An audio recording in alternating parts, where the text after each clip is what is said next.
All right, guys. So I got jobs I got to work on. I've been wanting to get some content out. It's been a busy week, as you can see. Been testing lots of machines, and but I got orders I got to work on. So tonight I figured I'd just throw up a live, maybe answer some questions, and I'm just gonna be working. So if you have questions, you can throw them up on the screen, and hopefully I'll be able to see those so I can answer them. But for the most part, yeah, that's what I'm gonna be doing. I'm gonna be over here working mostly. I've got that set up. I've got a different mic, so hope the audio sounds okay. But yeah, that's the goal tonight is just to get some of this stuff done. Maybe conversate with some of you guys, answer some questions, and just chill. I mean, because I'm pretty sure the rest of you are like me, uh, probably in the shop messing with something, but hopefully nothing too intense. So yeah, what's up, David Allen? How are you, sir? Good to see you there. I guess I could try to get the TV over here to where I can see the comments on it. That might be helpful. Uh, yeah, because this little they think they were where they added the comments. It it's okay, but the comments aren't very big on the screen right there. So yeah, but that's about it, guys. I got work to do. I just thought I might come in here and just chill out and hang out with you guys. Biscuits over there passed out by the door, and so we just getting some work done because it's been a week to where I've been outside more than I've been inside, and so I haven't got to do what I wanted to do. I'm behind on jobs. I've got 6 stove covers, I think now. Let me check my text messages. I'm pretty sure I got one in today that I got to add to the list. Yes, so I need 3 home suite. Oh my goodness. Yeah, I've already got those. Bowman, William. Yeah, I've actually got like 8 that I can do or 9 that I can do. So yeah, let me go update the board over here. And yeah, that's what we're gonna be working with right there. Let me show y'all this dog. That right there is uselessness at its best. Right there. He just lays around in the corner over there. But yeah, I'm gonna go update my list here and we'll get started. So if you got some comments or anything like that, feel free to drop them in. Like I said, nothing ultra special going on here today. Work, trying to get some of these things caught up, and I got to have one with Bartel, Bartel, and 3 more home sweet homes. Those things, good night. So that brings me to, and I got to put a Bartel on the bamboo cutting boards over here. Also, so that brings me to 6, 9 stove covers and 3 cutting boards. So yeah, that's where we at. So I got to get some of these caught up today. What's up? How are y'all? I see some new names there. Dr. Chris Pryor. Yeah, this dog right here. Look at this right here. Well, he can't see him right now because he's done moved. Come here. Where you going now? You was over here nudging me. Now you gonna run off when I call you out on it, huh? Yeah. But he's rotten. You can see he's gonna go back over there. That's right below the air conditioner, and he just hangs out right there. So that's what he does. But yeah, I hope I've got enough noise filtration. Hang on, let me check my noise filter here. Well, it didn't catch that one. Let me see if it catches this saw. I don't know if it's going to catch all the saw. So I may have to mute my mic for the saw. But yeah. Let's see, Jack, I guess it's going to be on the bamboo cutting boards. Yes, that's what I'm working on. Tonight, if I can just get these boards broke down and squared up, or I say squared up, chopped down to size and engraved, I'll call that a win. Because I don't plan on staying out here much until about maybe 9 tonight because it's middle of the week almost. And so we'll stay here until about 9, probably working on these. But that's about all I got tonight going on. And as you can see, Asmer has sent me a bunch of machines. I tested machines until I'm about tired of testing machines. I am ready to do something creative and fun, make some stuff, or I'm gonna go crazy. So that's what I'm fixing to do here. But I just started on this right here. So if you've got any if you got any questions, feel free to drop those in there. But let me get started cutting these so that I can get them in the laser and get them started, because there is plenty of time to chat once I get these things in there and get them fired up. So what I do on these is I knock these down 30.5, and just because in case I screw up with the skill saw most of the time, since these things are squared on the end, I usually just cut from both ends in 30.5, and then that piece in the middle is what I use to make those little honeycomb squares over my CNC with, because I hate to throw it away because it's a decent piece of material, but I turn out so many of these little pieces in the middle here that I had to find a way of using them. I do use them occasionally on like sign projects and stuff like that, but most of the time they end up as little honeycomb things you see. And because this piece in the center right here is 11 inches, so it's 11 by 24. And I have every one of these I can chop down, I have one of those left over. So like today we'll have 3 of those scrap pieces left over, and I just hate throwing them away, but I stack them up until they start getting in the way, and then I cut out a bunch of those little honeycombs over there, which I got a pile of them in the corner that I haven't put up yet, and my little storage area for the cutoffs is about full again. So yeah, it's a big old mess. Let's see here. I'm gonna have to mute you guys when I turn this saw on, more than likely, because if I don't, then it's probably going to mess the audio up pretty good. So let me go and mute you guys for a second and make this real.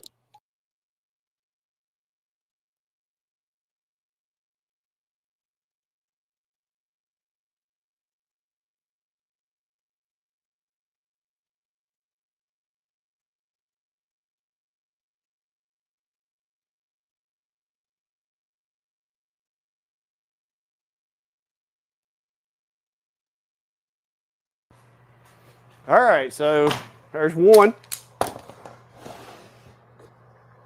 But yeah, this gets very repetitious. So I've done this. There's no telling how many times I've made these. Hang on, let me mute you again.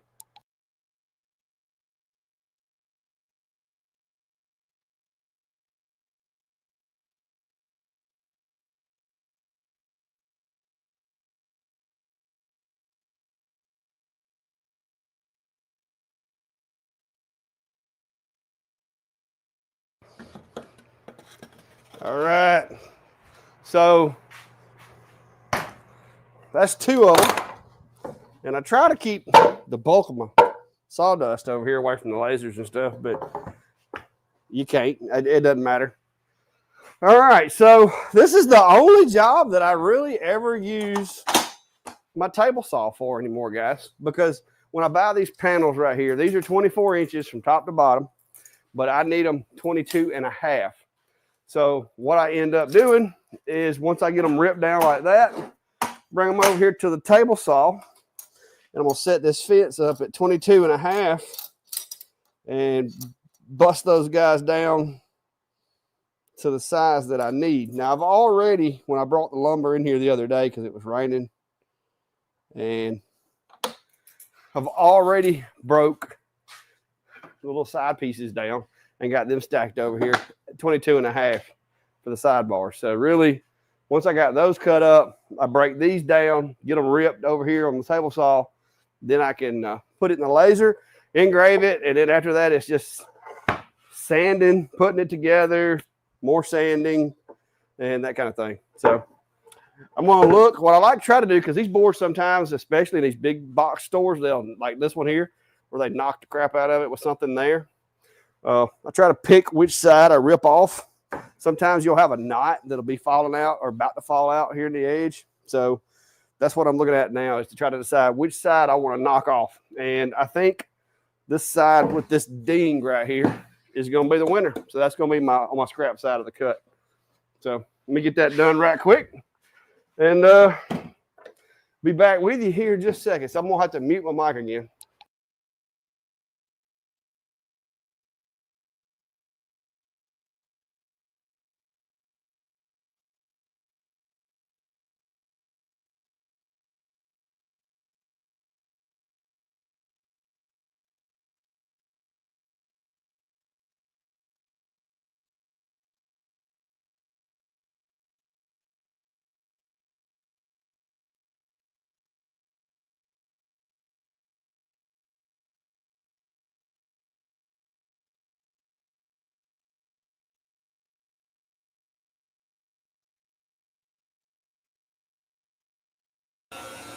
All right.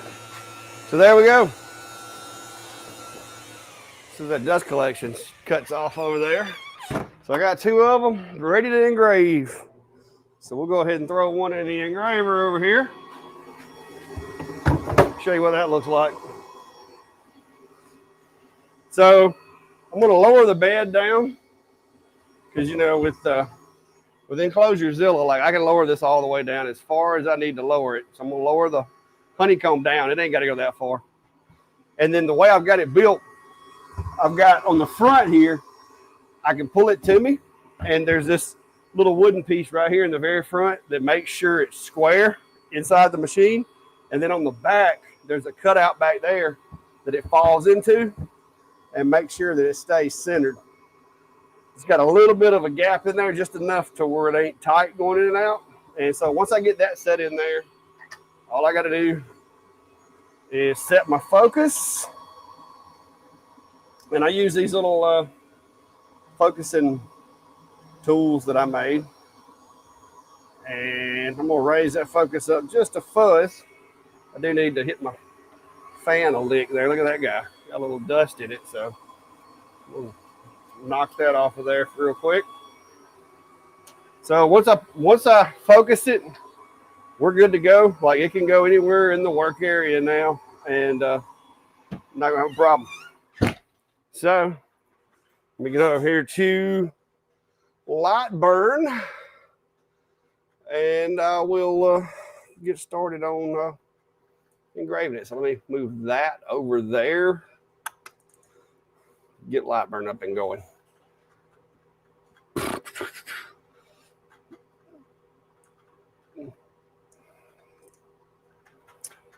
Oh, wrong screen. There we go. All right, so I'm going to be using the X40, of course, my big boy over there. Comport 16, unless it changed, which it's this one's been 16 forever. It hasn't changed. They typically won't change unless you start, you know, adding some equipment. I've gotten lucky. That one's still at 16, so I'm good. Camera is on board. I'm going to go ahead and home the machine first and foremost. And then I need to go to my recent files, because the cool thing about doing these stove covers is I do them so often that they're always in my recent files. So, like right here, this is the this number 16 is the one that I need. So I'm gonna go ahead and bring that over into, or open that up into Lightburn. And then because of the way I've got the machine set up, I know that that stove cover is perfectly centered where it needs to be. So all I've got to do is edit the text, make sure that the text is right, because I got it on the dry erase board over here. That is spelled correctly. And in case you're wondering, this little outer line right here, that is basically just an alignment tool for me to use, because I can click this, and if I need to, I can click that outer alignment line right there and hit the center button, and it will center.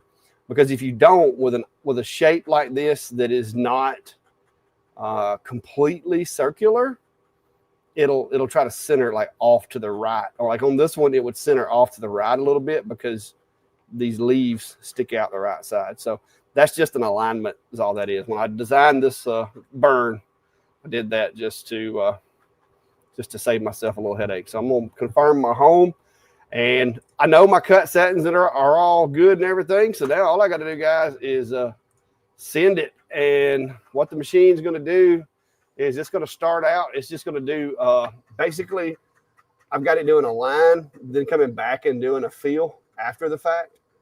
This line, it's not that critical with these because I'm just staining them. I'm not trying to paint anything or anything like that.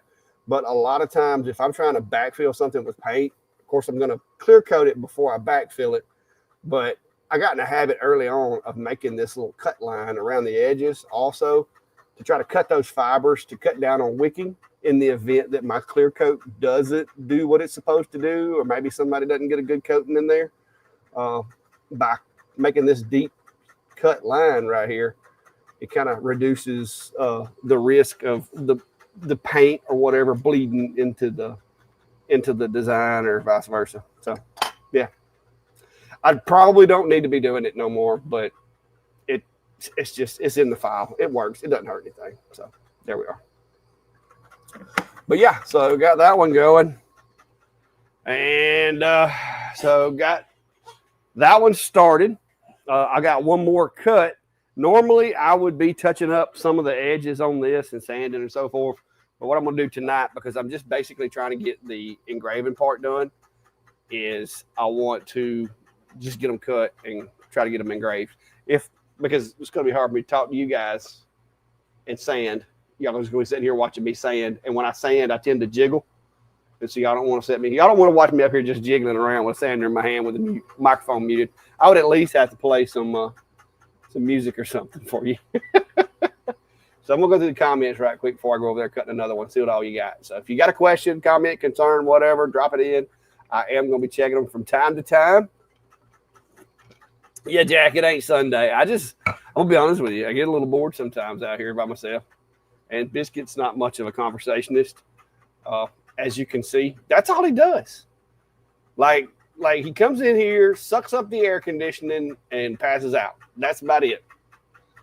And like you could say whatever, like, oh, there's an intruder coming, or oh, look out, or whatever. That dog could not care. He doesn't care about nothing but sleeping.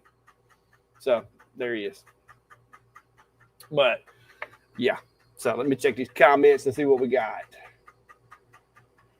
But I guess if somebody does try to bust in the door real fast, there's a good chance they'll trip over him and I can have a chance to reach for something, right? Oh, so what we got going on here? So I guess since there's not a lot of people, I could do some shout outs. So yeah, I guess we do that since this hadn't got as crazy as Sunday night has. So what's up, David Allen, Jack in the shop, Philip Hoyt, hello, are you? Dr. Chris Pryor, hello. Mike Perkins, Guy Martin, Julie Silvers, Jack in the shop, of course. Steve Ventari. Let's see, Alex Romano, Radu. Let's see, Aaron. What's up, Aaron? How are you, sir? Rick Morrison. Yes, you are here, Rick, or at least if you're hallucinating, so am I. Not bored. How are you, Miss Sharon? Who else we got? Greg Reynolds, Sharon Simpson, of course. What we got? Julie Sivers, Aaron, Jack. Dark Arts Laser Engraving LLC. Yeah, Dave. Sorry you missed it. Sundays sometimes, like if you're like me, sometimes Sundays are busy, sometimes they're not so much. You never know. And we used to say when I worked patrol, normally Sundays was either the slowest or the busiest day of the week. It was one or the other. It was never like in between. It was either the slowest day of the week for, calls and stuff happening, or it was the busiest, one of the two.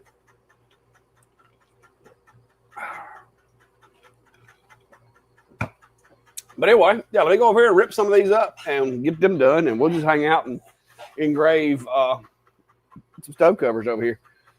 As you can see, and I hope that noise isn't bothering you guys, but you see that up at the top of the screen right there? That's actually where the air comes into the enclosure so that it doesn't pull all of my air-conditioned air out of the building. So that little tap, tap, tap, tap, tap you can hear every now and then is those little metal pieces slapping together. I would really love to not have that noise because it gets on my nerves. I can't figure out how to make it quit doing it.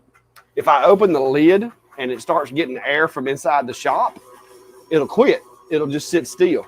But the problem now is that air that was coming in that hole is now coming out of my air conditioned space.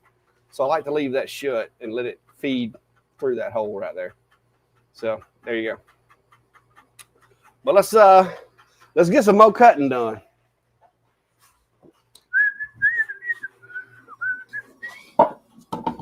So what I usually do is just prop those up against the laser over there. My mic's still working. I got my other screen here. That's why I can't tell if my mic's working or not.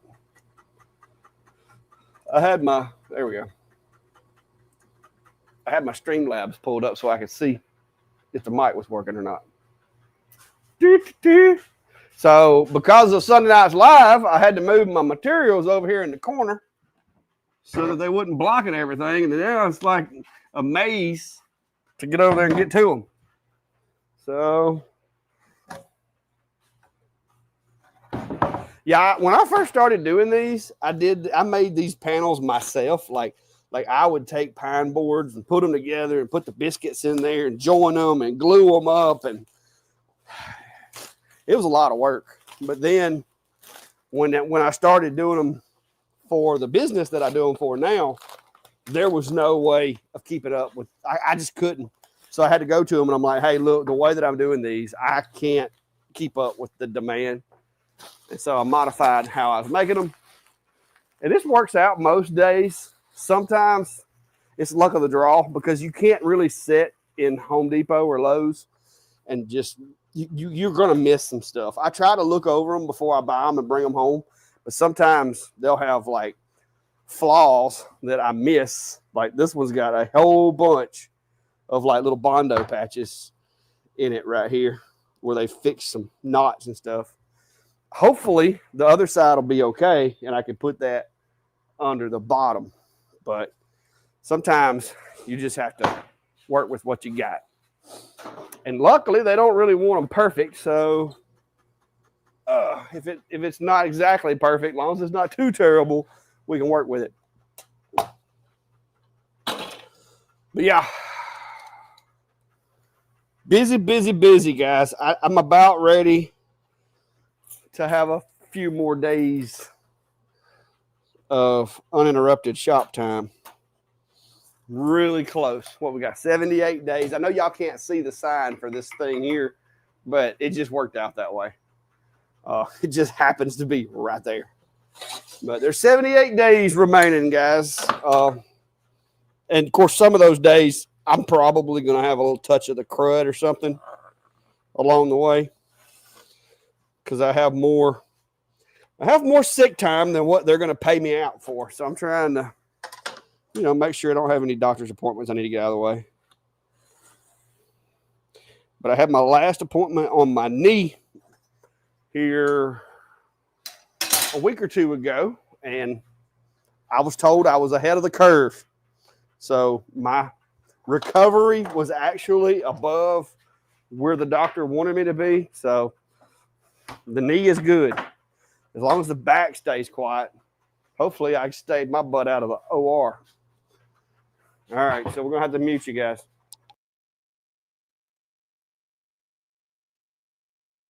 All right, let me get these. People be hollering at me.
Hey, Red.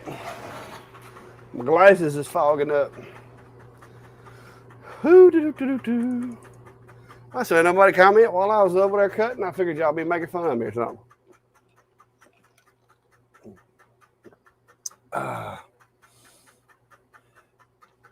Well, luckily, as far as yard work goes, me and Biscuit did have to go out and check on the yard help. The Ecovacs is actually doing me a really good job. So really still happy with what it's doing. It's not like I can't go sell my lawnmower, but it is definitely making grass cutting a lot less of a headache. So I'm really pleased with that. So it's starting to get hot in here. It's 80 degrees in here, guys. Mini split's not working that great. See that glisten? See my glistening? It's starting to get a little sticky. Woo. All right, well, I'm gonna cut me some more of them right quick.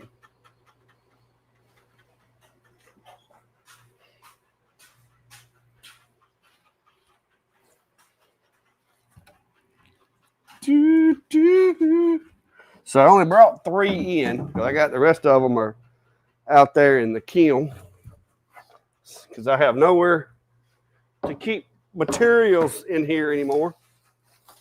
So 3 boards make 6. So that'll get me mostly caught up. That'll leave me 3 on the board. I can deal with that because those 3 just came in this past week. So I can deal with that. The turnaround at the place that orders them is usually about a month, but here lately they've been surprising me a bit. They'll get them in a lot faster, seems like, or either I'm just getting slower. I'm not sure.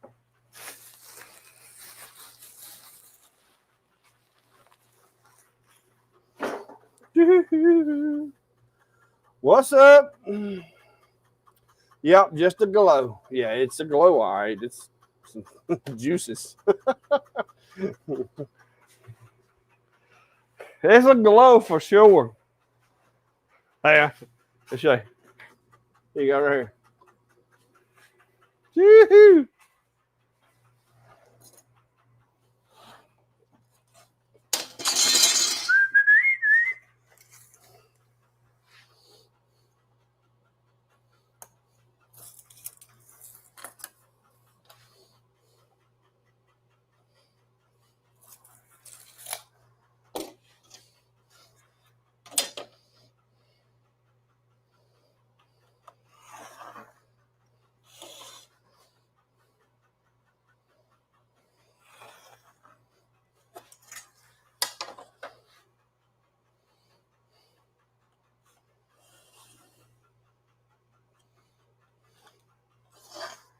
All right, so I'm through with that. My OCD makes me go put it up. I know. It's a terrible thing.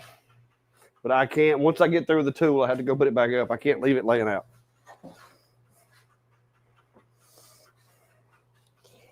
Part of my disorder that I have.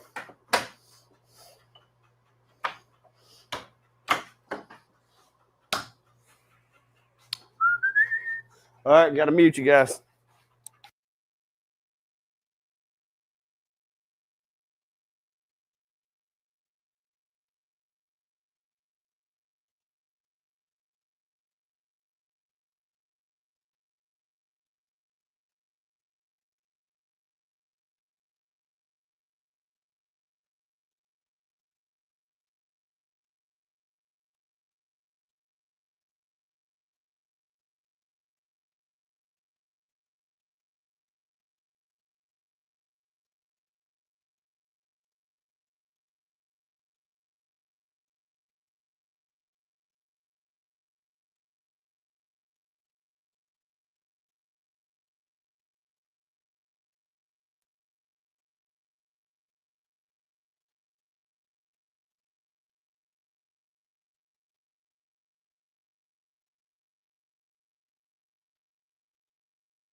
I hit the button. I don't know what happened.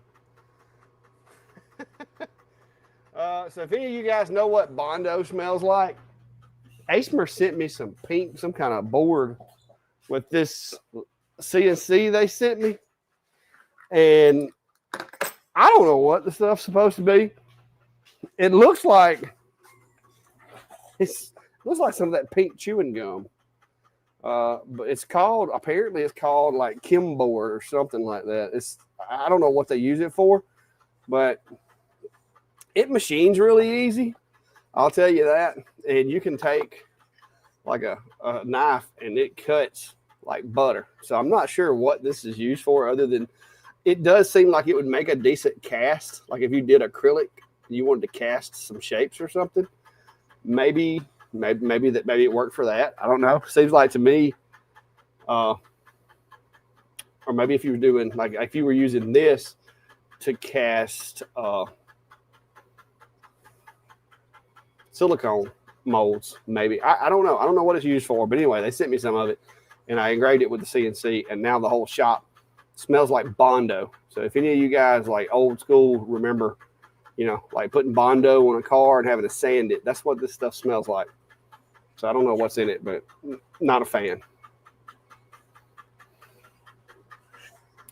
Well, Jack, it's an acquired smell, I guess, but it reminded me of back in the day, but I was like, it's just not a smell I want in my shop. I'm used to the smell of like burnt wood and like cedar.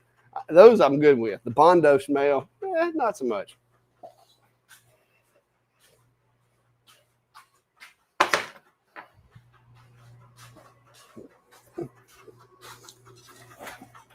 But I was looking for some materials that I could use, and they sent that with it. So I'm like, well, let me try this.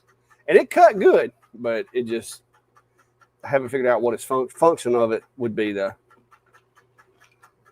Is that little Asmer CNC? I mean, they haven't told me what the price point is on it yet, but let's just say it's not ranking real high on the 40 series machines that I've tested. But whatever. But yeah, check that out. It's working on the text now, so it won't be much longer. It will be completed. But that machine, when y'all hear me say that if I had to get rid of all my machines but keep one, that one's the one. And this is why. Like about every week, it puts in work making these things. And it's not a job that any other machine in this shop can handle right now. I'm going to end up getting me a CO2 to do it with. But the only thing that I have found with CO2s is, yes, they're faster. But if you look at how black that engrave is. And that's not like, that doesn't just wipe off. I have dialed it in and got my focus and all figured out to where like that's black. It stays like that. So if I'm afraid if I go to a CO2 machine, it's going to just ablate the material and maybe have like that tan or orange look to it. I don't think I'm going to be able to get that black. But one of these days I'm going to have to upgrade if I'm going to increase my productivity, because yes, like I said, normally I would be over there sanding right now, and I've kind of learned to work around the machine being a little slower. But it would be nice if I could get it to do it a little faster.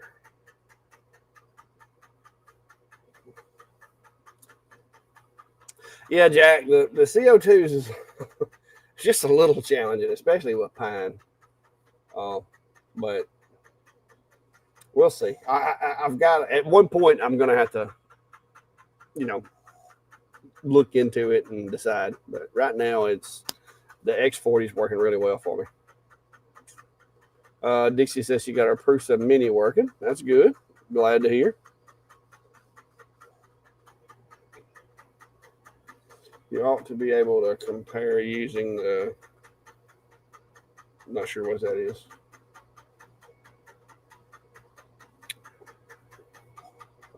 Oh, you're probably saying the P2. But yeah, on pine, none of the CO2s I've tested can do what this machine does as far as the color. But no, it's not. It's not something that I think a CO2 is going to be as good at. So we'll see. Derby Bo says, "Do you still use your TTS 20?" No. A friend of mine has that one. He does cutting boards, and he's got a bunch of my machines. Matter of fact, and he keeps begging me for more. But his wife has her own hair salon, and he has like a little shelf set up to where he sells his stuff in her hair salon, and he uses it. So I've got too many other machines through these things that I've done with the different companies. There's nothing wrong with that machine. It's just it was a 20-watt machine, and right now my lowest powered machine that I've got on my main line is a 40. Oh, that one's done. So let's load another one.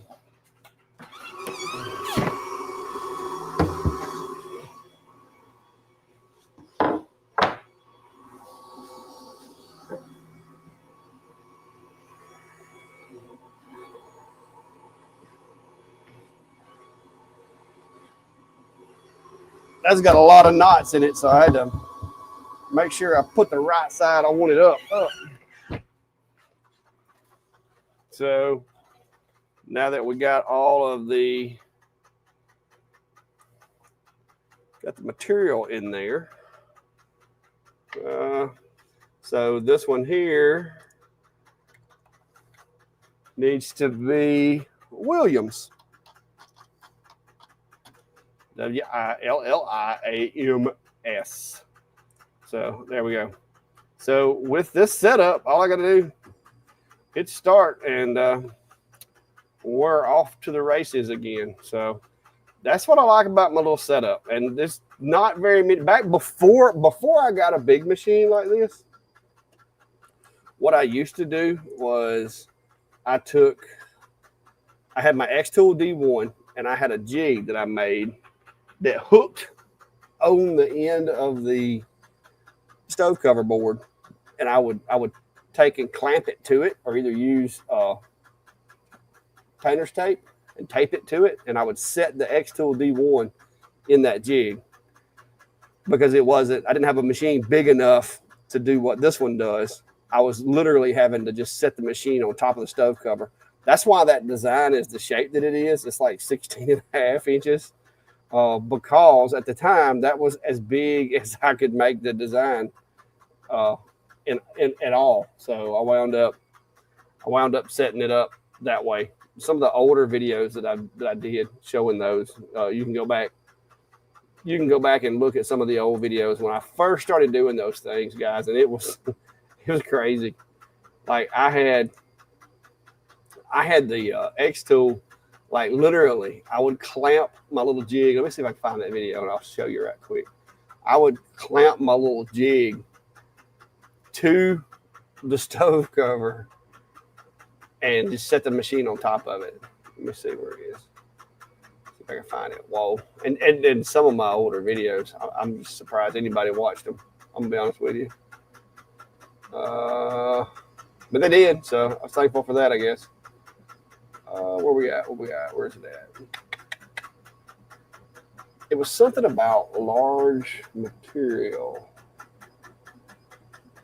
Oh, hang on. Oh, there it is. Let me get this opened up on YouTube, and I'll show you guys.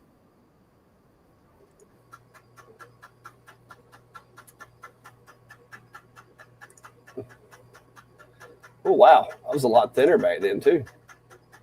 I gotta lose some weight when I retire, guys.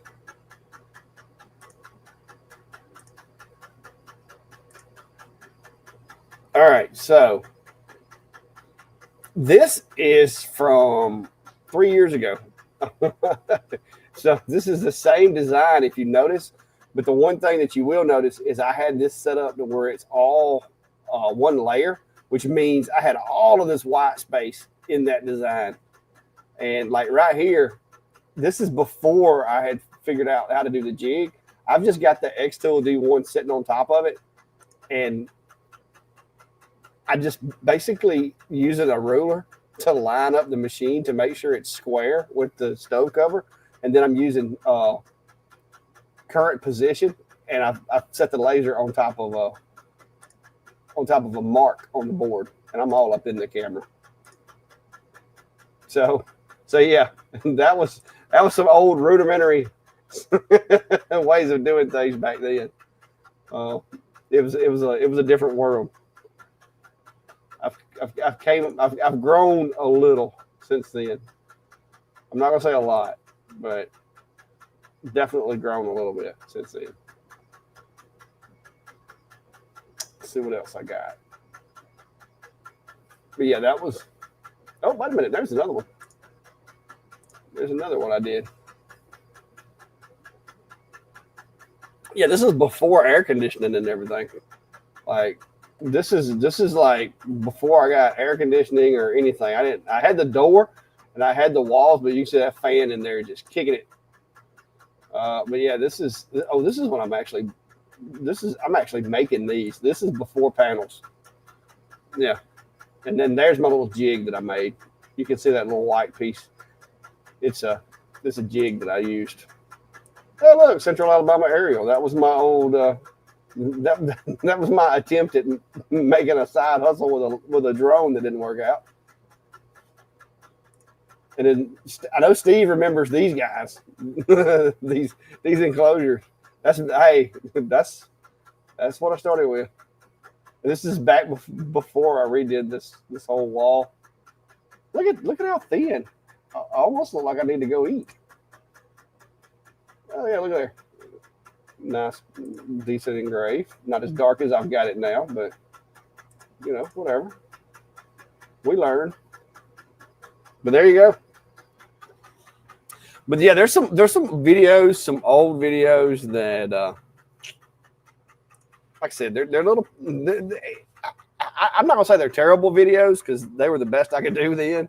But I look at them and I'm like, man, I could have done a little better. So, yeah, I do like my mini split now.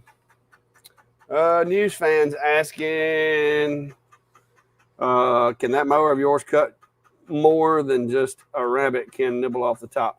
Well, the secret to using this one that I've got, and I've had to play with it and figure it out. The thing about it is it's not a bush hog. It is, if your grass is knee high, you're gonna have to knock it down before this little guy can do anything with it, because it's just not. But the way that you've got to look at these robot lawnmower, or this one that I've got anyway. I haven't tried any of the other ones out. If anybody wants to send me one, I will be glad to try it out. But this one here, it's good for maintaining. Like if you cut your grass and you get it down to where it's at a manageable height, and you set the height on the robot to a comparative height as to what your lawnmower traditionally will do, it'll keep it that way. But and I'm not going to say perfectly that way, but it'll keep it that way for, I did like 2 weeks the other day, and the yard still looked pretty good. I went ahead and cut it and weed eated and all that because I'm trying to get the robot to do a little better job. And there was some places to where we have bahia really bad that springs up overnight, and it just causes all kinds of problems. So I went and just touched up everything. But like right now, I haven't cut grass with the lawnmower since, what was it, Friday? Yeah, and it's rained 2 or 3 times since Friday. So normally my grass would look like crap right now. It would be, 9 inches tall with those little tassels sticking up.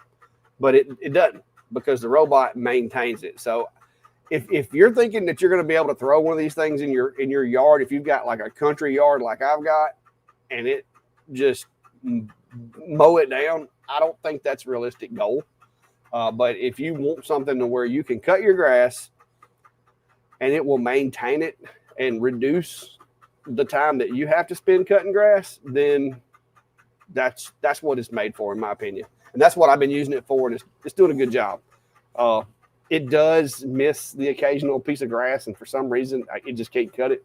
There's some out there that have better blade setups for my grass type, and I've thought about trying one of those, and I may, because I'm really loving this one so far. I need a little more coverage. Like, I've actually had to take some of the parts of my yard that I was maintaining and remove that part of the map so that I could add other parts, because I have maxed out the programmable area for this one. And I've thought about getting another one and having like basically assigning each one of them, like you take the backyard, you take the front yard. But there's a couple of the hills that I was worried that this one wouldn't do good on, but it does better. To me, it seems like it does better at keeping the grass flat and not missing the bahia on the slopes than it does on the flat grass. I don't know why that is.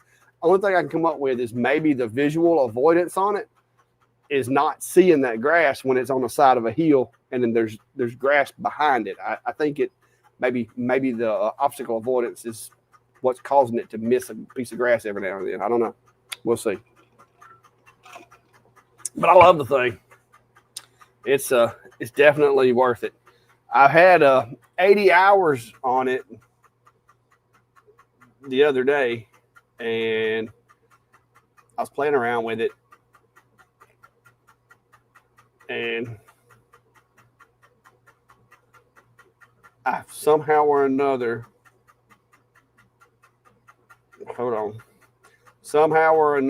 ended up like deleting the darn thing. Like I had a factory restore on it because it was something that kind of was a partially my fault for not accurately investigating something. So I went from having 80 hours on it to it reset the timers, but I'm back at 26 hours and 15 minutes now. So that's, you add the other 80 to it. So that's 106 hours of mowing time on it so far. And I need to change the blades because they recommend 80 hours for the little blades. I checked them the other day, and it was the blades were still okay. They weren't the best, but they were okay. So I'm pushing the limit on my blades. But it's out there right now. See, it's out there right now cutting grass. So that's it right outside the shack here.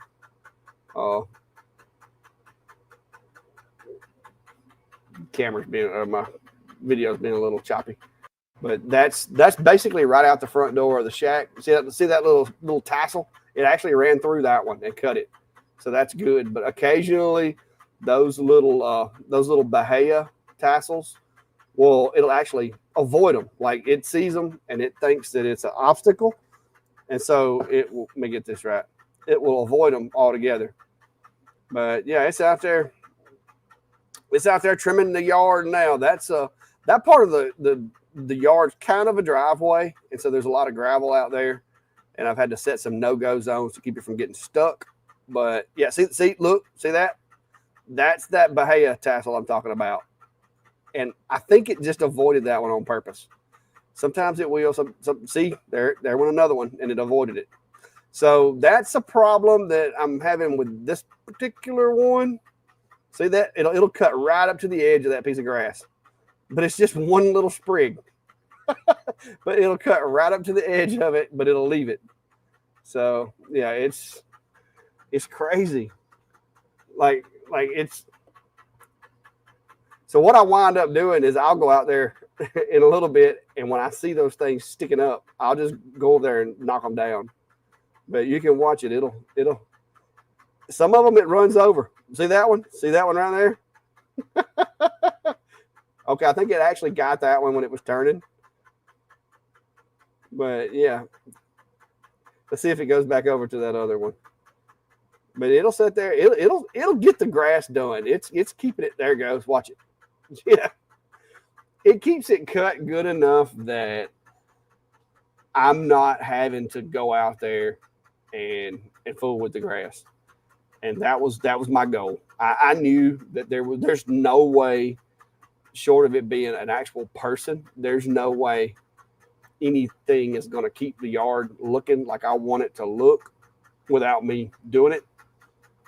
So my expectations were definitely realistic when it comes to that, because I knew, I just was hoping that it was going to be beneficial. I knew it wasn't going to necessarily be the cure to it, but you can see that there's that area right there, and he's out there just riding around doing his mowing.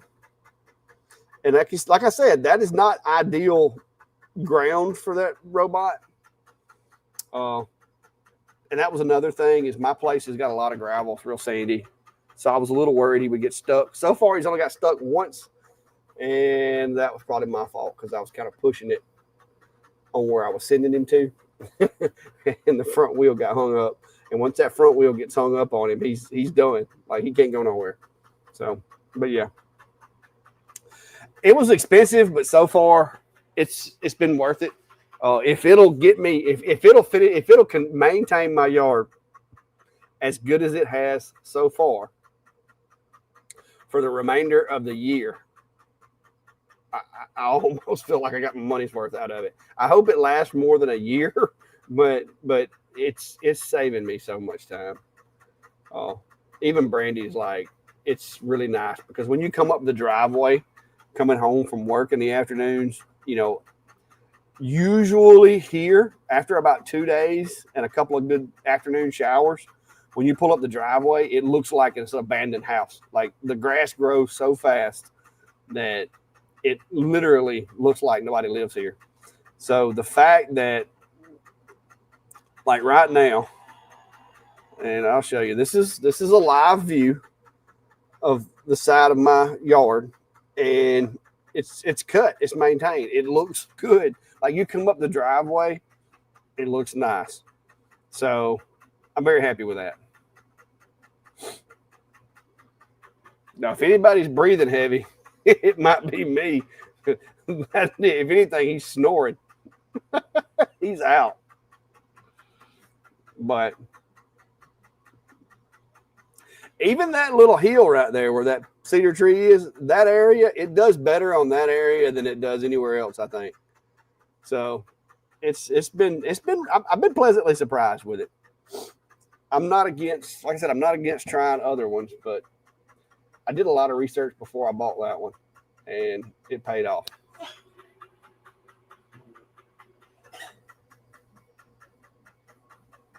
But yeah, Alan, I believe as time goes, maybe they'll tweak the settings or tweak the app.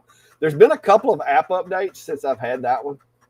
So as long as they're updating the app, that gives me hope that they're steadily, working the bugs out of it. I haven't had to update the firmware since I got the machine, the actual firmware on it. But I have had to update the app, I think twice so far. But there's some discrepancies right now over whether the one that I have has been discontinued or if they sold out of it. And there's some folks saying, oh, it's been discontinued. But if you go to the website, it's still on their website. It's just not on Amazon. So I'm kind of leaning towards it sold out. But either way, I'm thinking the next one that I get, because I didn't pay attention. I didn't want the RTK type setup, but I've been doing a little more research, and I'm not as worried about the RTK as I was. So I'm looking at getting the 2500, EcoVax 2500, because it's the same machine, basically. It doesn't have the LiDAR, which I did like the LiDAR, but it's the same machine that has LiDAR enhanced RTK. And it's about $1,000 cheaper than what I paid for the one I've got. And it says that it's suitable for up to 5/8 of an acre, whereas the one that I've got now was 3/4 of an acre. So if I got the two of them and put them, doing different sections, that would definitely make it easier to keep the grass cut. Because right now, basically, my grass is getting cut 3 times a week. Like they're cutting it continually. So I'm pretty happy about that. Like I said, it's not the perfect cut, but my grass is getting cut 3 times a week, every week. And so it always looks freshly cut. What's up, Brent? How are you, sir? Just in here making some stove covers. Or, well, I was. I'm engraving them. I'm just shooting the breeze now. Let's check on it. So the battery's down to 29%. So it doesn't RTH or return to home. This one doesn't until it gets down to 15%. So it'll mow all the way to 15%. And you can see it's heading towards me. It's coming this way. There's some of that grass. But that's about the boundary where I've got it set right there. But you can see some of that bahia popping up right there. See, it got that one. So that one there is avoiding that one. I don't know what it is with that, guys. I don't know what it is. I wish there was a sensitivity setting on the obstacle avoidance. And that's one thing that I keep checking to make sure they haven't added it without me seeing it. Because, like, you can change. Like, I've got it on quick now. I had it on delicate when I first got it as far as the speed goes. And it was taking all day and, like, half the next day to do my whole yard. But I've put it on quick now. And it's getting through a lot better. And I've got it on high grass environment. So I wish there was another setting that I could go to where I could kind of change that setting maybe a little bit. And I think they will. But for right now, I've got it set up the best I can. But it's doing, like I said, it's acceptable. I can live with what it's doing. Brent says you still got your Creality Falcon 2. Where's my Creality Falcon 2? Let's see. I think my nephew has that one. I don't have it, but it is still being used. I can't keep all these things. Matter of fact, I've got a couple that I'm going to get rid of, and I'm not going to give out any details, but there's a couple of them that, like, there, and there. Those 3 probably going to leave here. That one's neat. It's cool, but I have no use for it. And I've got to start telling myself no when it comes to keeping stuff that I have no need for, because I'm running out of space. There's so much stuff right now, guys. Y'all can see one. You can see one cardboard box right there. I got cardboard boxes from the floor all the way up to the ceiling right there. And reason being is I'm going to try best I can to disassemble those and put them back in the box. Now, I'm going to go ahead and tell you, if I do this and you're the winner of those machines and you get it and you have trouble with the assembly, I'm sorry. because I can't promise that I'm going to be able to disassemble it and put it back in all the bags, because I'm pretty sure I threw most of the bags away. So there's that. So if you do get one of those two over there, you may need to be well versed in putting stuff together. But we'll see. Yeah, Jack, I can't go into much to details because I'll get myself in trouble if I say anything. But I'm going to get rid of them. I do have, however, a meet and greet coming up in October. So I've been thinking about, especially with that little CNC right there, putting it back in the box and taking it apart. And as heavy as it is, I don't know that would be a good one to be shipping out. The Pixie, okay. The Pixie's going to be easy. The Pixie can go back in that box, no problem. That little 7, was it a 7? This is 7 watt. That little 7 watt guy right there, that one wouldn't be too bad. But that CNC, I just don't know that there was a few too many steps to putting it together. And it's a little heavy. I don't know that one may, the CNC may be one of those, hey, come to the meet and greet and enter the drawing and come to the meet and greet and put it in your car and take it with you. It may be one of them kind of things. Because I'm going to unload some stuff at that meet and greet. I'm just going to tell y'all. I've got too much junk sitting around. Yeah, news fan. I've got to talk with Acemer. That's an Acemer machine, and I'm going to be honest with you. I like Acemer. I like their lasers. I think they do a really good job with their lasers. Are kind of no frills, light burn based machines. I like their lasers. I've had really good luck with their lasers. That little guy that's sitting over there beside it, it's a 7 watt, but it does a really good job as far as like it's.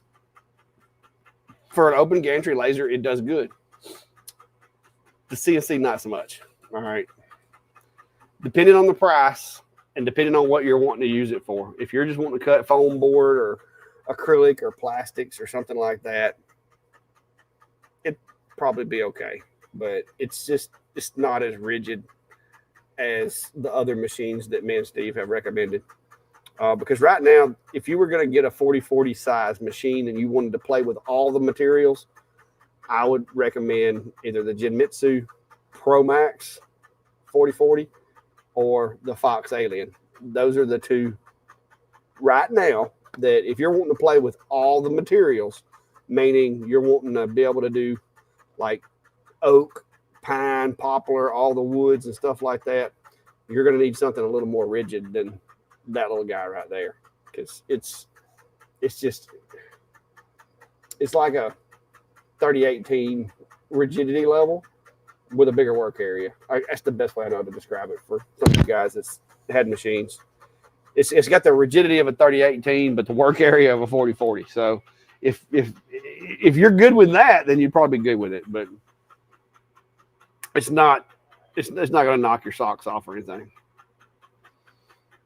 News fan says I currently have the Fox Alien, but it's still in the box. If you've got the Fox Alien machines work really well. The only one that I can really speak to is that Masuda 3S over there, and that thing is it's solid. I was kind of a negative Nancy when I found out it had belts and all that, but after playing with it and using it, it has the steel rollers and some other upgrades. It's a good machine. The closed loop steppers on it is something else. Those are pretty awesome.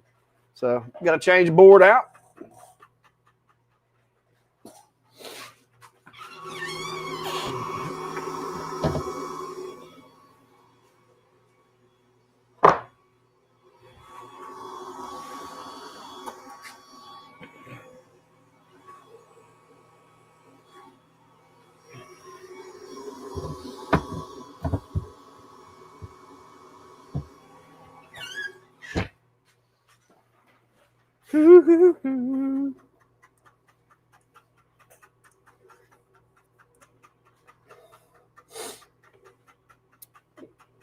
All right, so next one's gonna be Bartel. B-A-R-T-E-L.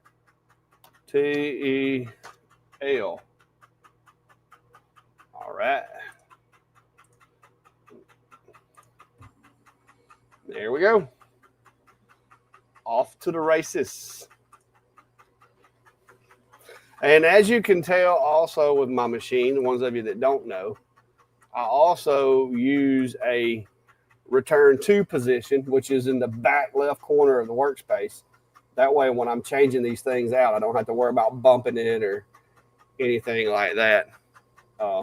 So that way I don't have to rehome or nothing. I just, once it finishes that one, I change out the material. The machine's out of the way. I'm not having to move it by hand or anything. And then I load another one and go. So there you go. There you are.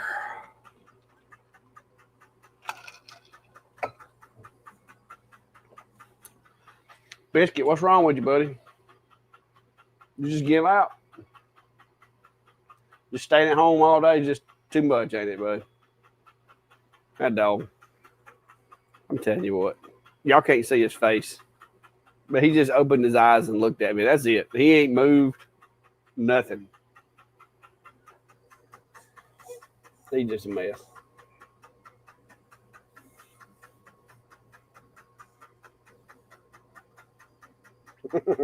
Jack said he can't make any money if it's in the box.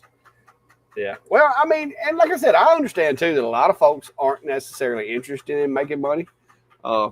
Not at first anyway, because it is a lot of pressure to try to learn a machine. It's even worse if you're trying to learn a machine and make things for people at the same time. That can really complicate things.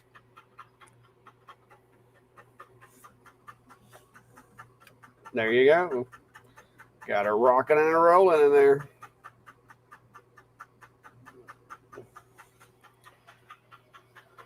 So what y'all working on? Anybody? Anybody working on anything?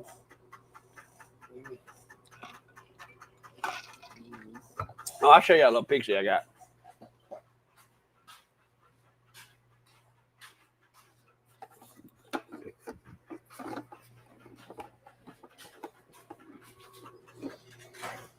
So this little thing,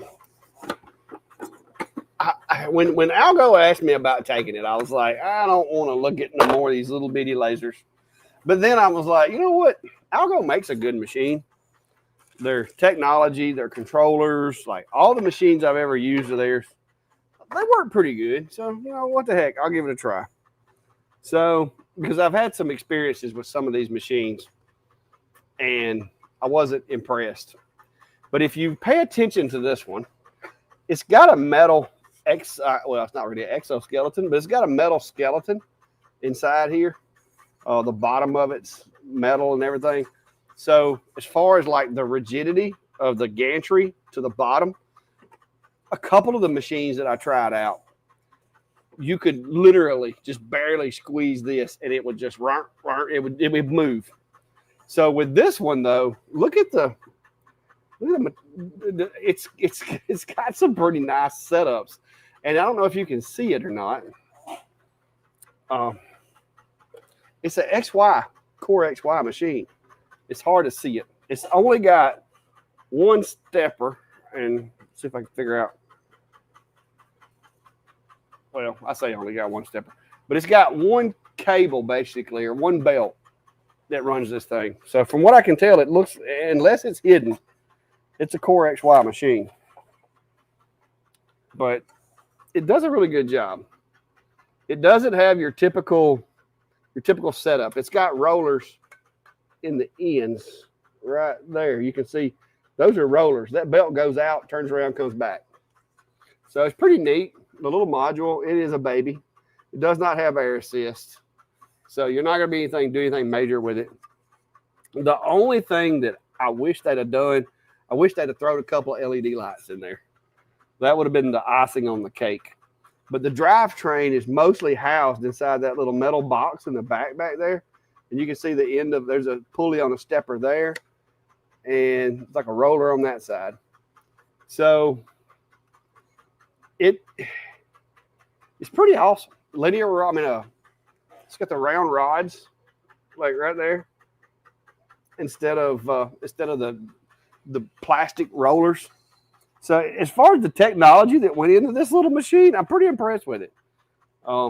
And for like a coaster sized machine, it does a pretty decent job. Look at the engineering in there. It's got a metal frame in there, so it's not like the machine's operating on plastic.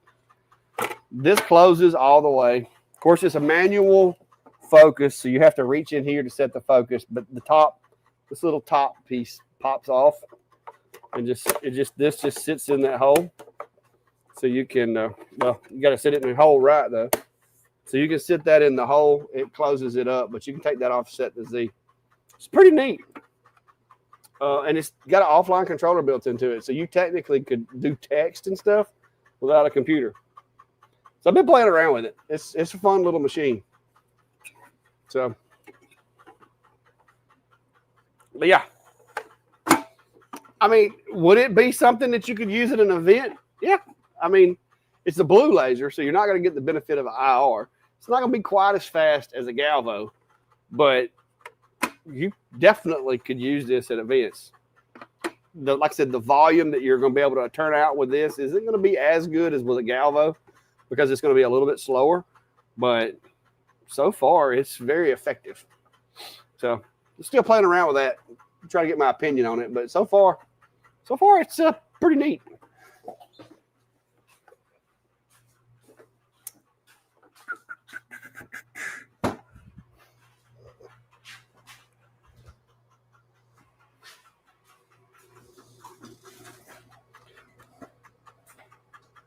Oh, left some stuff over here. Oh,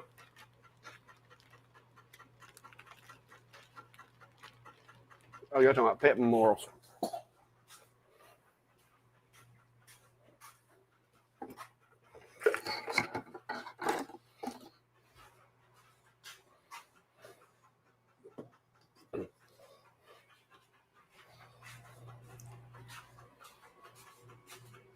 And of course, I've been testing this little guy.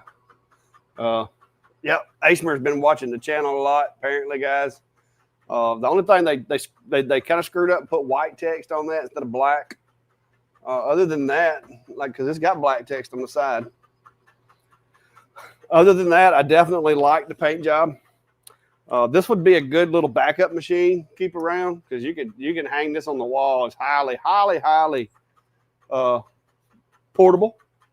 You can take it pretty much, out and put it up, whatever. They didn't send me a honeycomb or air assist or anything with it, but I know that they do sell those peripherals, but I'm using some of the stuff I already had, except for air assist. I'm not putting an air assist on this because this is I want to say it's a 7-watt. I'd have to look at the paperwork, but I'm pretty sure it's a 7-watt. So I'm not planning on doing a lot of cutting with it.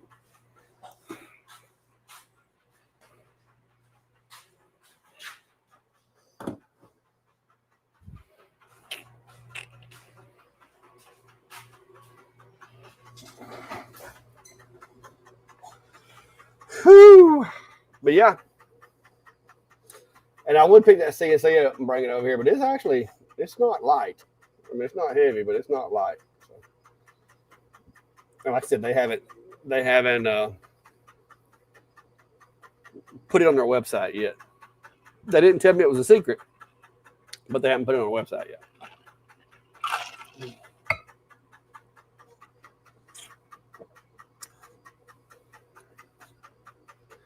Check my old emails right quick. Make sure we don't have anything good we can talk about other than this one place that keeps spamming me. Nope, nothing good in the email. 3, 5. Okay, so it may be a 5. Where's the box? I think mine's the middle of the pack. Let me go get a box.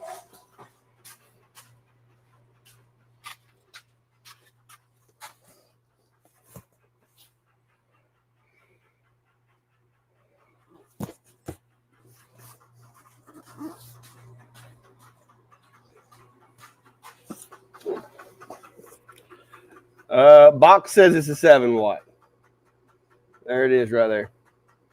Box says 7. So that's all I got to go on. This is the S2, not the S1.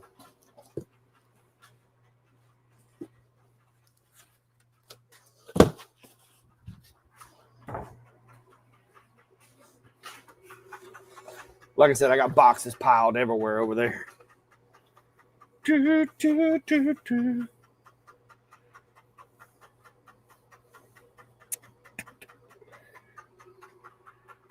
Well, it's getting there. So what you got going on over there, Jason? Anybody? Everybody? Anybody? Y'all get too quiet now. I'm gonna have to go over here and do some sanding. I can't sit still. I'm checking my lawnmower. See if it's back out there still cutting. Oh yeah.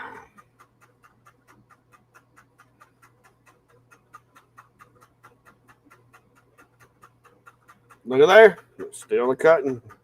See, that's what I like about it is I've been in here doing all this time. It's just been out there steadily cutting grass. So it's over there by my trailer now. So I can live with the little pieces that it leaves from time to time as long as it gets the rest of it. I'm good with that. And so far, it's navigating. Look, there's some of that bahia. It's like, wait a minute, we don't want to run over that. Let's avoid that. But in the book, it does say, that if it's over, what is the setting? In the settings, it does say that, I see, where's the setting for the sensors? Robot, settings. In the book, it does say obstacle avoidance. It says height greater than 7.9 inches. So I'm not sure. I don't know. Maybe because the grass is like 12 inches, but it says greater than 7.9 inches. That's like literally what it says right there. So I don't know. I don't know why it does that, but like I said, it's still doing a decent job. It's still doing an acceptable job even with that, but I am hoping that they do give me some kind of adjustment, sensitivity setting or something. I mean, they can tell me, hey, warning, you may like cut a wire with this setting, but they can give me a warning. I'm fine with that, but I just need to adjust that. See, there we go. Watch, there comes one. Here comes one. No, wait a minute. No, that's actually the muscadimes over there. Yeah, and see, that's kind of rocky. I probably shouldn't have set it to mow that, but it doesn't suck the sand up to the blades. And so the sand's really not a problem with it. Now with my zero turn, I go through blades on the zero turn because the way the zero turns work, they have a lot of suction in the blades when they're running. And so what winds up happening is when you go over those sandy spots, it sucks that sand up into the blade and like sandblasts them. So my blades on my zero turns don't last no time.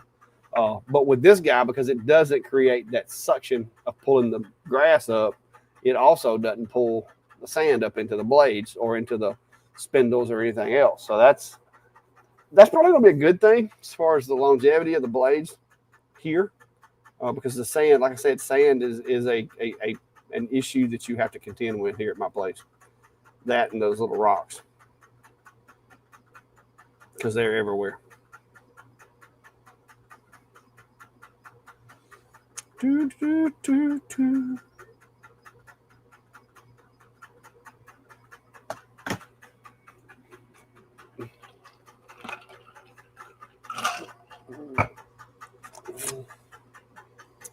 Jason, it's I mean, depending on what your grass is, it might not be worth it to you. But I have been spending like half of my Saturdays or half of my Fridays or whatever. It's been taking me about a half a day every week just to do the bare minimum in my yard and keep it to where, like, it just doesn't look trashy. And the busier I get with the shop and the channels and everything, it's just got to the point where it's just I just can't keep up. My wife was volunteering to cut it for me, which I really appreciated, but I don't like for her to have to do that while I'm in here doing, other stuff. And so I was trying to come up with ways of cutting back on how much time I spent cutting grass. And also with the other channel, I felt like it'd be some decent content for the other channel and give me something to, something to do some videos with that wasn't necessarily in the shop, but still kind of techie, geeky stuff, because that's the kind of stuff I get into. So I don't know, Jason. That's what I thought with the heels too. But it's so far it's doing really good with the hillsides. I don't know how big or how massive of a heel you have, but it's doing a pretty good job.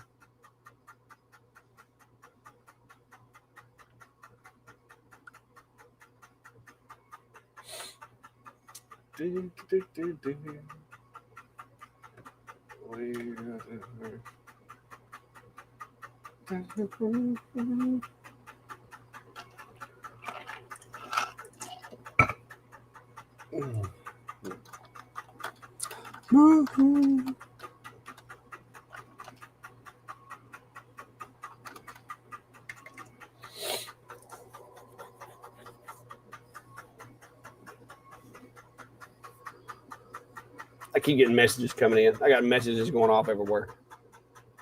Y'all talking about sneaky snakes over there now? I haven't had any here this year so far. Oh, that tapping just gets on my nerves. I don't know if y'all can even hear it, but it's getting on my nerves. 10 community cats outside? What are you, and 8 inside? That's a lot of cats. That's a lot of cats there, Norbert. And I have cats, but 78, I think it is. Yep, 78 days. That's calendar days. September, the last day of September will be my last day of employment per the state of Alabama. I have to go out basically on the last day of the month to get the retirement check coming the first day of the next month. So, and I've been working on getting the insurance and stuff like that lined up. So someone needs you guys to continue to support me after we make this leap, because I'm going to tell you guys, I about fell out. This is when Brandy was telling me how much the insurance was going to be. And I mean, we knew it was going to be expensive, but that's a lot of money. I'm going to have to definitely keep making stove covers as much as Steve makes fun of them. I'm going to have to keep making those. I'm going to have to keep taking on jobs because I'm going to need the money to pay for my medical insurance. So, because the medical insurance would knock a dent in that retirement check if I didn't keep working, keep doing stuff to make money. It would hurt.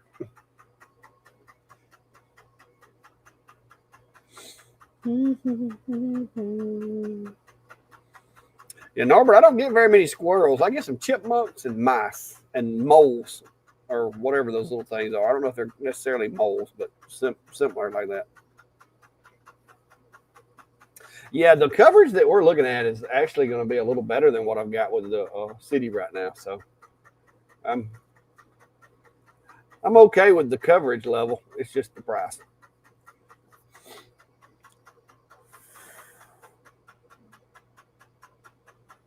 Can't you? I mean, I could quieten it down, I guess, if it's bothering you guys. I don't know if it's even coming through on y'all's end. Yeah, I'm seeing it just a little bit.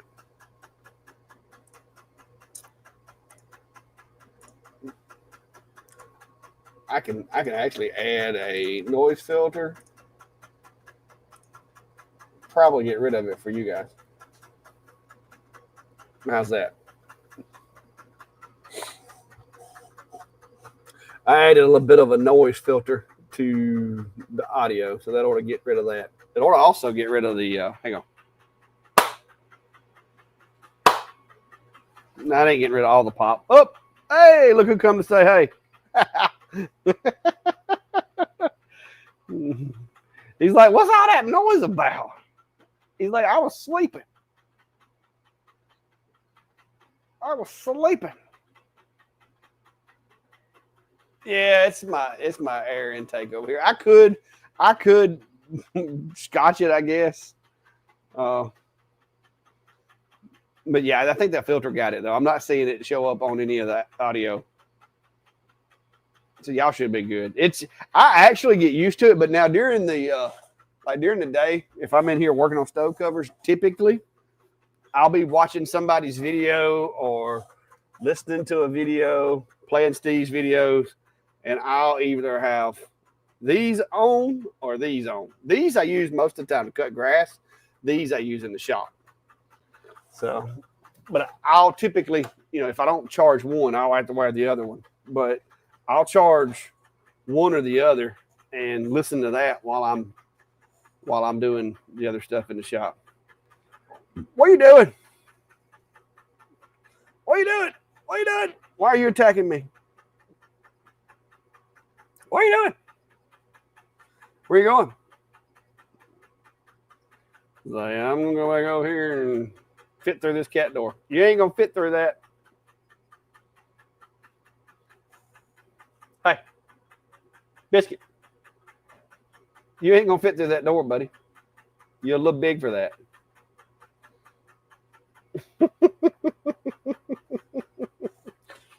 He just runs into you like a truck. But that's about it, guys. I mean, I hate to keep y'all hanging. I was just, like I said, I was out here working. Thought I'd do a little bit of live, let y'all know I was still here. Hadn't went nowhere. I know I hadn't been putting out a lot of content the past week or two, but between having to get the robot set up, we had to get the new air conditioner put in the other day. There's been some stuff going on around here.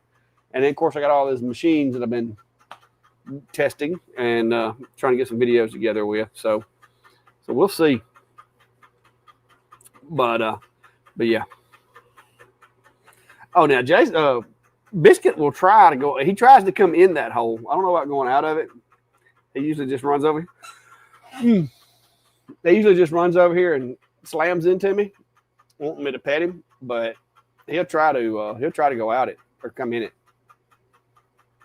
See, watch. He's gonna go over there and be like, "Hey, let me try to go out this hole."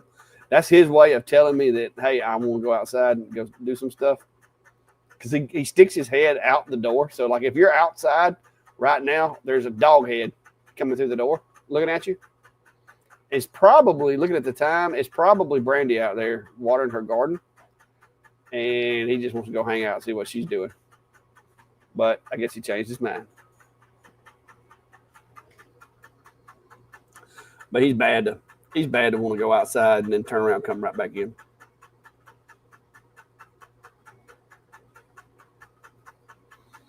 The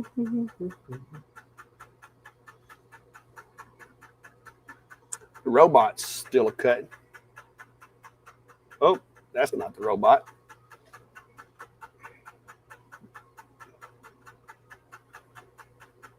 That is inside.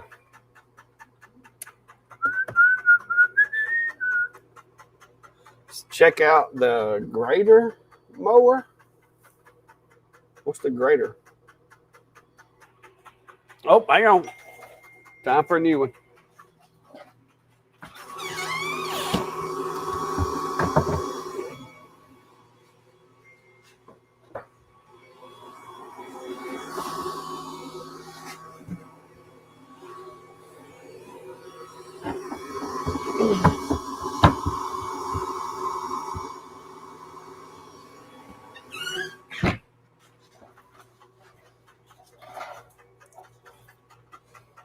All right.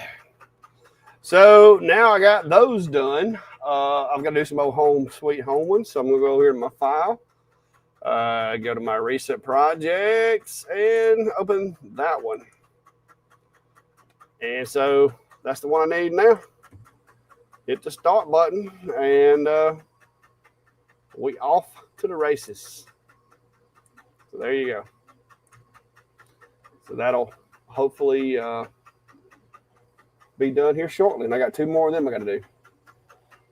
So, yeah, it takes me a little while to get the engraving done, but once I get all the engraving done, then it's just some sanding, putting them together. I got my own little jig that I made to put everything together with and all that, and go from there.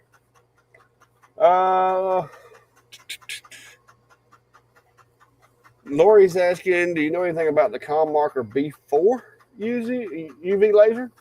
I had a Com Marker B4, and I've got a Com Marker UV laser, but I don't know that one's a... We looked that up. So I don't know if they combined the two. The B4 that I had was just a galvo, just a fiber. Let's see. Yeah, I see a B4 MOPA 20 watt. Oh, these pop-ups. Come on, guys. I see the 30 watt MOPA, 60 watt MOPA, and 100 watt MOPA in the B4. Not seeing 20, 30, B4. Yeah, I'm not seeing the UV in the B4. It's similar to the U, but it's not motorized. Huh. Is it a B6 maybe?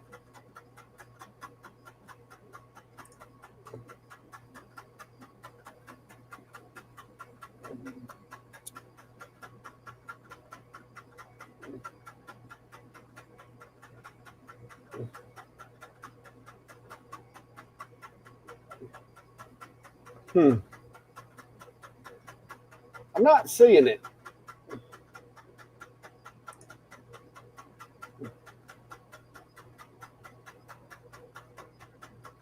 They got the Omni one, but I haven't. I'm probably missing it. Now they have the B4 series. I've had one of those. And they've got that in the 20, 30, 50, and 100 watt fibers. Just standard fiber, not a UV. But now that is the Com Marker Omni 1, which is the, as far as I know, and like I said, there may be something they've come out with new that's not on their website yet. But as far as I know, the Omni is the only UV machine that they make that I'm aware of.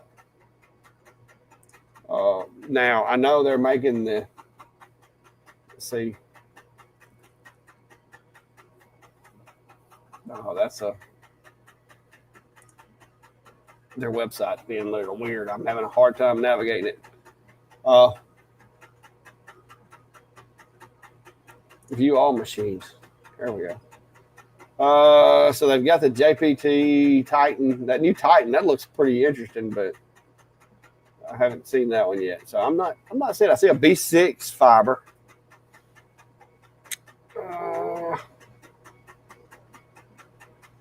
Oh, wait a minute. They've got a CO2 machine now? Hey. Hello. I need that.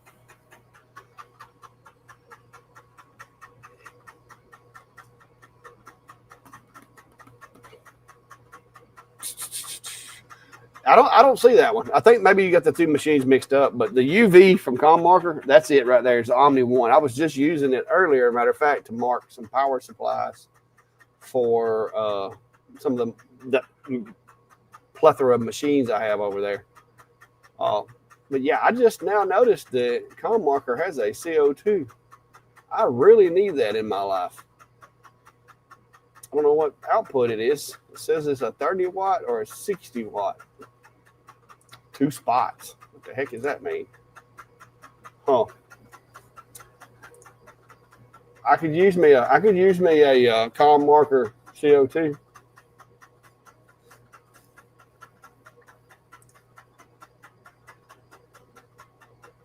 Dave, I don't know if you may be behind on the comment on the chat or something. I don't know, but I can't see that, so I hope the noise isn't too bad. But it's not showing up on my stream screen up there. But I don't know. Like I said, I haven't heard of that one. The column marker machines that I've had were all good machines for using. I will tell you that when you get into the fibers and you get into the MOPAs, especially with like these guys that are more industrial than like consumer grade per se, there is a little bit more required knowledge to set them up and use them and all that kind of stuff. The learning curve does go up ever so slightly, but as long as you're patient and all that good stuff, then you should be okay. But column marker, like I said, I've never had any problems with them.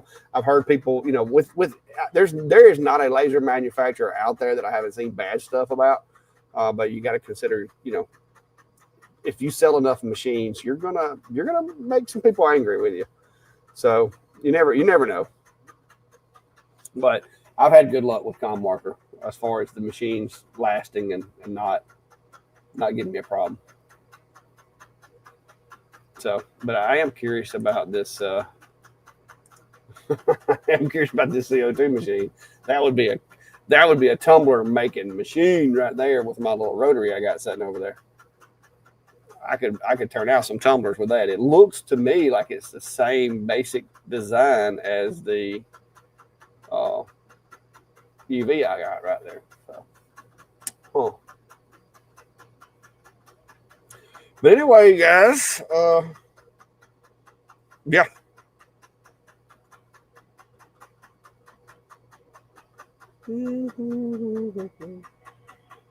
Oh, what's the difference between the B4 and the B6 models? Jason, I don't know the technical differences. I know they look a lot different. The B4 was the base was a lot bigger. The chassis was different. I'd have to look at the side-by-side comparison. They have, as far as the tech specs and all that on their website, you can go in and look at it. I've never had one of the B6s, so I can't speak to that like personally. I know Steve's had one of the B6s. I've had the B4, which was the very first fiber I ever got was the column marker B4 20 watt. And so I've had it, but I've never had one of the B6s. So I really can't say for sure on that.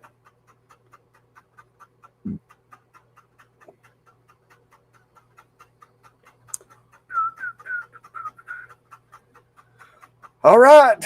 Well, guys, anybody got any other questions, comments, concerns? I think I'm going to let y'all have it on this one and get to doing some sanding because I definitely got to get these done. Yeah, there's a side-by-side comparison you can go to on their website, on column marker's website, to where it shows you all of the different series. And like I said, some of them have a lot of your more premium things as far as see, where's it at? The rotary, how the rotary works and all that, autofocus.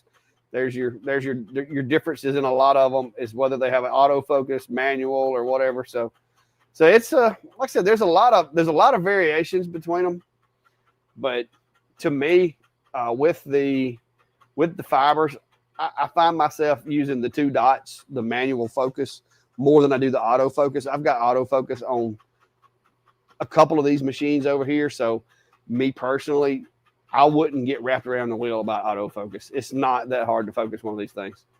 So, I mean, if it's, oh, I like this machine, but it doesn't have autofocus, I wouldn't let that be a determining factor, because most of the time you're going to use the dots anyway to set your focus.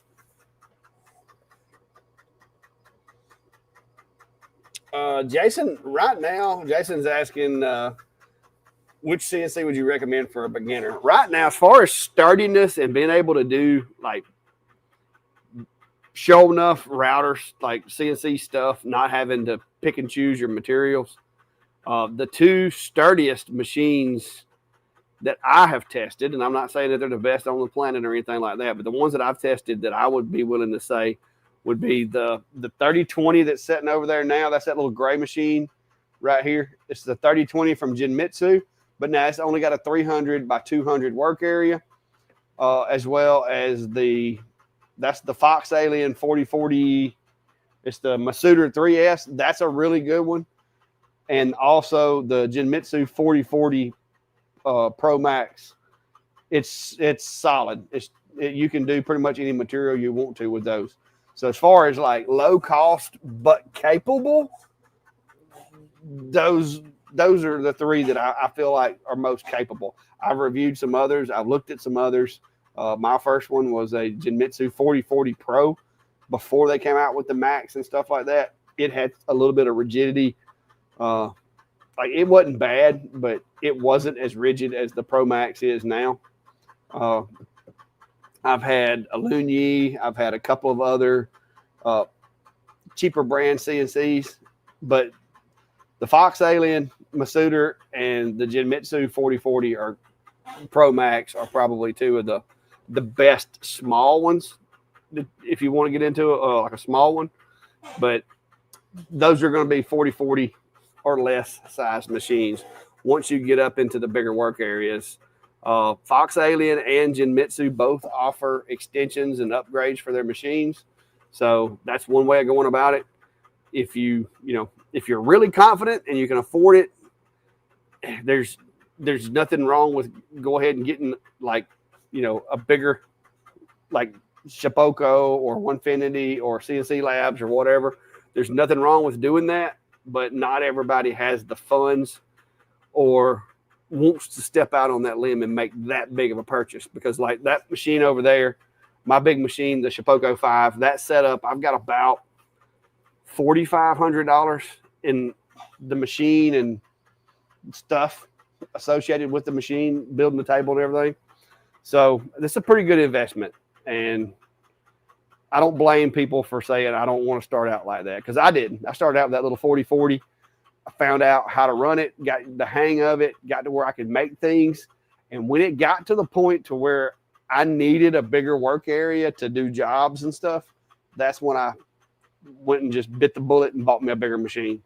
But it's hard to spend that kind of money on something that, especially if you're trying to make money with it, it's just hard to spend that money not knowing whether you're going to learn it or what. And I will tell you this, check like Marketplace in your area or some of the little swap meets and stuff like that, maybe some Facebook pages, because there are a lot of guys out there that will buy a machine and either they just decide it's not for them or they upgrade and they're selling their older one. So a lot of times you may be able to find, a machine like that.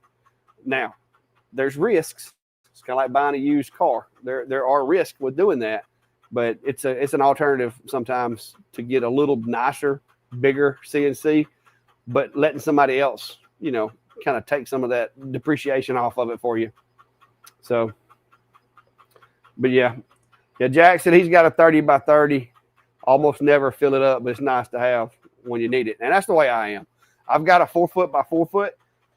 There's only been, I think I'm up to like 3 jobs that if I hadn't have had it, I couldn't have done. So that wouldn't have been a major loss if I'd have had a 32 by 32 or something like that. But I do like having the added space. And it makes a really good table when you're not using it as a CNC, because it's 48 by 48. So there's that. But anyway, guys, I'm going to go get me a glass of tea and some supper. And, well, as soon as this one finishes, I am anyway. And I'll catch you guys probably Sunday before you see me live again. I'm going to try to get a video out on the Pixie sometime in the next few days. I got to do some more testing, some more playing around with it. There's not a whole lot to really go over, in my opinion. The one thing that I'm probably not going to do a lot on, I'm going to touch on their operating system, but I don't see a lot of you guys using that per se, unless it's, one of those where you just want to take it and label some stuff or something. So I'm going to touch on their operating system, but I'm not going to sit down and try to learn it inside and out just to make a video with it. But stay tuned. And like I said, don't forget, if you're possibly going to be in the area in October, go check out my Facebook page and look for those scheduled events or whatever. We're going to be doing that meet and greet in October here near my hometown, partnering with my friends over at Cog Hill, May Made It, and a bunch of other local channels to do a meet and greet. And I'm going to be taking some of this gear with me so that I can like meet up with you guys. We're going to have drawings.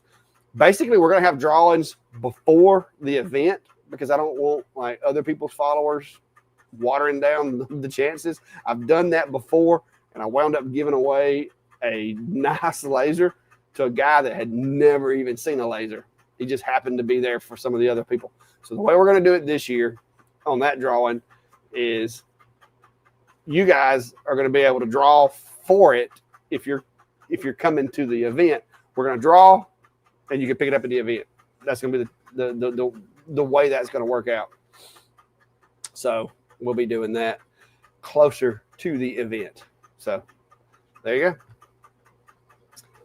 But I appreciate you stopping by. And as always, if you need anything, have any comments, concerns, shoot me a message. And if you haven't been watching, I think there's most everybody in here, I think, are usuals, regulars. But if you haven't, or if you know anybody that needs to, tell them to show up Sunday night, and we can do a little fellowship and talking about lasers and CNCs and all that good stuff, and maybe even answer some questions for some folks.